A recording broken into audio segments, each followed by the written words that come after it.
So this room contains our photo collections. In the storeroom of a library at New Mexico State University, Dennis Daly fishes through a box of faces long forgotten. The original 5x7-inch negative that was in the camera. He sifts through fragile envelopes, some of them almost 90 years old. So this is a portrait of Manuel Olivares, made May 15th, 1936. Daly is the head of archives and special collections at the NMSU library, and he's showing me the thousands of images that were made at the Ballard Photo Studio in Las Cruces. Jim Ballard opened the studio in 1929 and sold it in 1963. Ballard's legacy endures through 25,000 negatives, now carefully preserved at NMSU. So these came to us around 1974. So these have been in the collection a very long time. Oh, wow. Last year, Daly had a vision to bring these forgotten portrait sessions back to life and share them with the community. With more than 5,000 individuals represented in this collection, we felt from the outset that if we could display as many of these as possible, all 5,000 would have been great, but not practical. But if we can display as many of these photographs of individuals from the community as possible, then what we end up with is a portrait of the community. Yeah. But that meant making tough decisions. Daly and his colleagues spent months sifting through thousands of photos, carefully curating 200 of the most compelling images. They focused on the period between 1930 and 1950. Because the price to have your portrait made was fairly reasonable, it was within the grasp of most people in the community. Therefore, as we look at these 5,000 portrait sessions, we see that they are really representative of the population of the Mesilla Valley at the time. Once the photos were digitized and printed in various sizes, they ended up here at Brannigan Cultural Center, where the Ballard Photo Studio exhibit took shape.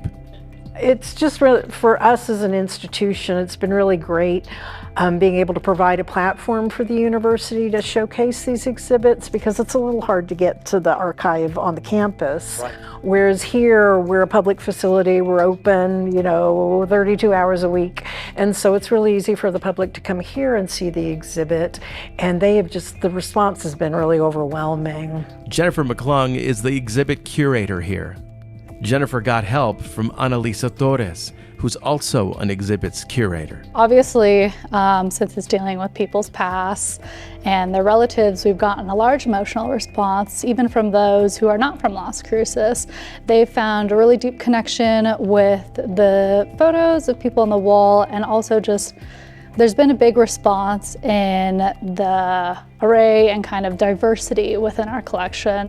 The exhibit features everything from family portraits to wedding photos, every image a glimpse into the lives of people who lived and worked in what was then a small, sleepy town in southern New Mexico. This is so sweet. Oh. Dina Klein had heard of the exhibit and recognized her grandparents in the gallery's signature print. Yeah, my grandfather owned Las Cruces Furniture and he was mayor. And it's not long before I spot my connection to this collection. My great-grandfather posing for what was probably a passport application. I had seen grainy, low-quality copies of this photo before, but never the full frame.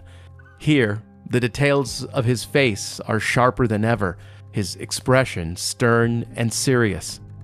What made you select that photo to be part of the exhibit?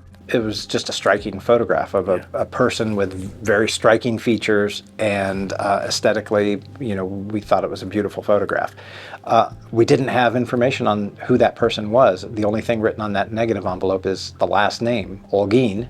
But I was watching a video that you had made about a family reunion that you had recently, and I thought I saw that photograph in some of the family photographs, and so I reached out to you and said, hey, I think I sent you a copy of the image and said, hey, does this person whose name is Olguin, or do you recognize them? And you said, yeah, that's my great-grandfather. Yeah. Some of the photos are less formal. There's one really funny one. I don't know if he's like a judge or a sheriff, but like I see him here, he's like a really emotive face. Others are more mysterious. This one's my favorite. 2 unidentified women in mourning, not in a studio, but in someone's backyard. Your response or reaction to the photographs is very personal to the person who's witnessing them, and I just like that. The Ballard Photo Studio exhibit continues to leave a powerful impact, reminding us that the most meaningful stories are often etched in the faces of ordinary people. A lot of people who have come into the exhibit have kind of tried to invent their own histories in the South. Like, I recognize that guy, this one, this is from this, oh, I've seen this from here. But it kind of entrances people, and it's like you make up your own story. That's also a little personal too. It's like, oh, he looks like my grandma, maybe he's my grandma, and we may never know, and that's the fun mystery of it.